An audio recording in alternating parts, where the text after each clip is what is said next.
پیارے بھائیوں اور پیاری بہنوں، اگر آپ توجہ دیں تو آپ بڑے خوش نصیب ہیں۔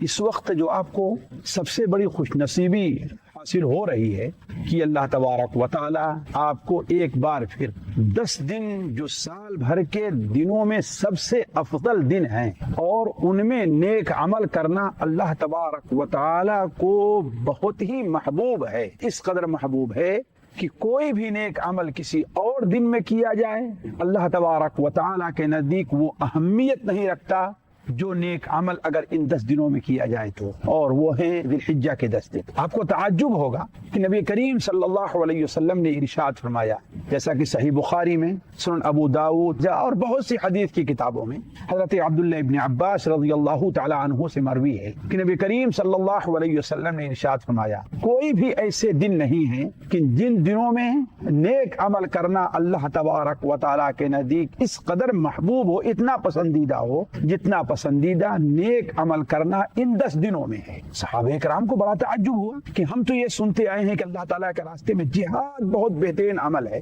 پوچھ اٹھے کہ اے اللہ کے رسول صلی اللہ علیہ وسلم، کیا اللہ تعالیٰ کے راستے میں جہاد بھی اتنا اچھا عمل نہیں ہے؟ نبی کریم صلی اللہ علیہ وسلم نے ارشاد فرمایا کہ نہیں، اللہ تعالیٰ کے راستے میں جہاد کی صرف ایک صورت ہے جو ان دنوں میں نیک عمل کا مقابلہ کر سکتی ہے، اور وہ صورت یہ ہے کہ کوئی شخص اپنی جان، اپنا مال، اپنا سارا کچھ لے کر کے اللہ تبارک و تعالیٰ کے راستے میں نکلا اور اس کا مال بھی اس راستے میں خرچ ہو گیا اور خود بھی وہ شہید ہو گیا، تو یہ شخص اور اس کا عمل اللہ تبارک و تعالیٰ کے نزدیک ان 10 دنوں میں نیک عمل کا مقابلہ کر سکتے ہیں اور کوئی چیز نہیں۔ اب آپ ذرا غور کریں، اس سے بڑی اور خوش نصیبی کیا ہوگی کہ یہ 10 دن اللہ تبارک و تعالیٰ آپ کو پھر عطا فرما رہا ہے۔ لہذا میرے عزیزو، ان ایام کی قدر کریں، اللہ تبارک و تعالیٰ کی ان نعمتوں پر اس کا شکریہ ادا کریں۔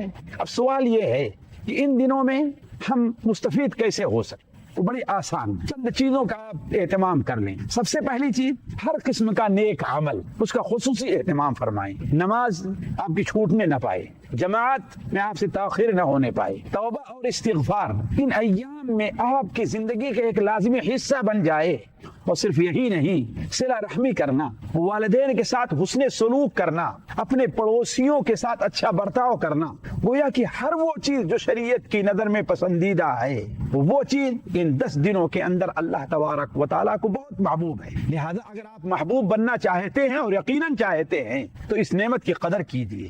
دوسری چیز، ان دنوں میں اللہ تبارک و تعالیٰ کا ذکر ہے اور اللہ تبارک و تعالیٰ کے لیے جو اوراد متعین ہیں یا غیر متعین ہیں ان کا خصوصی اہتمام کریں۔ لیذکر اللہ فی ایام معلومات، اللہ تعالیٰ کے جو معلوم جن اللہ نے بتائے ہیں ان میں اللہ کا ذکر کریں۔ یہ عشرہ آتے ہی صبح کے اذکار آپ سے نہیں چھوٹنے چاہیے، شام کے اذکار آپ سے نہیں چھوٹنے چاہیے، بلکہ آپ کی عادت بن جائے کہ آپ بازار میں ہیں تو، گاڑی چلا رہے ہیں تو، کھیت میں کام کر رہے ہیں تو، کہیں بھی ہیں، آپ کی زبان پر اللہ تعالیٰ کا ذکر ہو اور آپ اس کے ساتھ ساتھ اس فضیلت کے بھی حامل ہو سکتے ہیں۔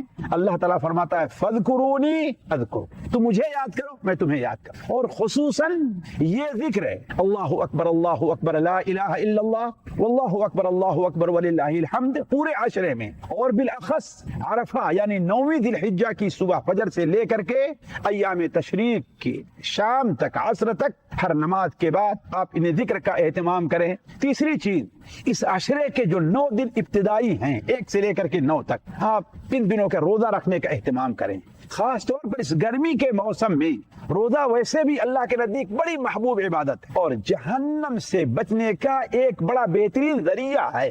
ان دنوں کا جو ایک نیک عمل ہو سکتا ہے وہ کیا ہے؟ حج۔ جس کو اللہ توفیق دے وہ حج کرے، اگر حج نہیں کر سکتا ہے تو وہ بعض کام جو حج کا قائم مقام بن سکتے ہیں، حج کا مقام لے سکتے ہیں، ان کا خصوصاً اہتمام کرے۔ ان میں سے ایک چیز میں آپ کے سامنے رکھتا ہوں۔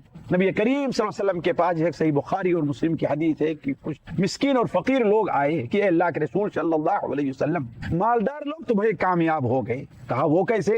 کہا ہم نماز پڑھتے ہیں وہ بھی نماز پڑھتے ہیں، ہم روزہ رکھتے ہیں وہ بھی روزہ رکھتے ہیں، لیکن اللہ تعالیٰ نے انہیں مال دیا ہے، وہ حج اور عمرہ بھی کرتے، ہم یہ نہیں کر پاتے، وہ صدقہ اور خیرات کرتے، ہم یہ نہیں کر پاتے۔ آپ صلی اللہ علیہ وسلم نے بیان فرمایا، کیا میں تمہیں وہ عمل نہ بتلا دوں؟